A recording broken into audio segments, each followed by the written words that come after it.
In this video, let's take a look at the breadcrumbs component from Material UI. Breadcrumbs is a type of secondary navigation scheme that reveals the user's location in a website. Let's understand its usage with an example.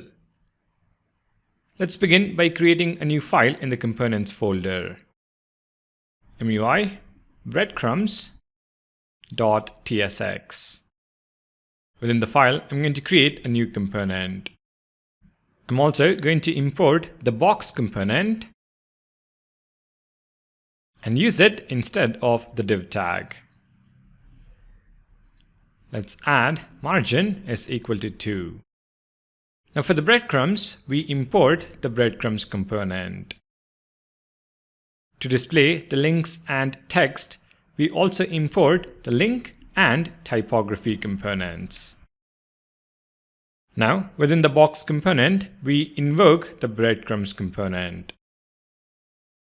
For accessibility, we add aria label is equal to breadcrumb.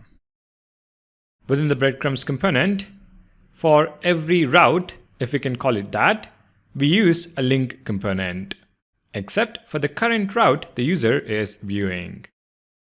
So if we were to have a route hierarchy 4 levels deep, here is how you can specify the breadcrumbs. So link component, the text is going to be home. We're going to set underline is equal to hover, and href is equal to hash. I'm going to duplicate this 2 more times and change home to catalog and then accessories. Finally, we specify the typography component. The text is going to be shoes and color is going to be equal to text.primary. If we now save the file, include it in app.tsx instead of the link component from the previous video. Take a look at the browser. You can see the breadcrumbs being displayed.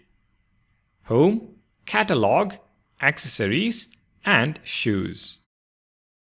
Ideally, the links, when clicked, will take you back in the component hierarchy. If you've used React Router, the links navigate to the previous route each time. Shoes is the current route, and we go up the hierarchy. So this is the basic usage of the breadcrumbs component. Let's now take a look at a few props. The first one is the separator prop. By default, each link is separated by a /. Let's go back and change this. On the breadcrumb component, we can specify separator. This is going to be equal to a hyphen. Head back to the browser. And we see hyphen as the separator. We can also use an icon. At the top, let's import navigate next icon, and then separator is now going to be equal to navigate next icon with font size is equal to small. Take a look at the browser, and this looks pretty good. Now the final set of props deal with the number of links to display at a given time. By default, the breadcrumbs component shows 8 items. We can change that using the max items prop. Let's set max items is equal to 2. Take a look at the browser, and we now see ellipses between the first and the last item. If we set max items is equal to 3, head back, you can see there is no change. And this is because by default, the number of items to show before and after the collapse is 1. Hence, the first and last item is shown. If we click on the ellipsis, we see the remaining breadcrumbs. Now we can also change the number of items before and after the ellipsis using two more props.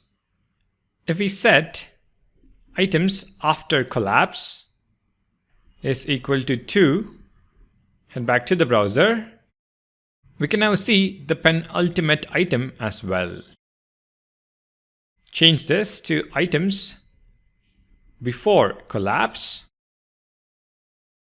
And back in the browser, we now see the second item. So depending on how deep your navigation is, you can choose to use these props to display only a relevant number of links at any given time. Hopefully, the navigation components are all making sense to you. We are not yet done though.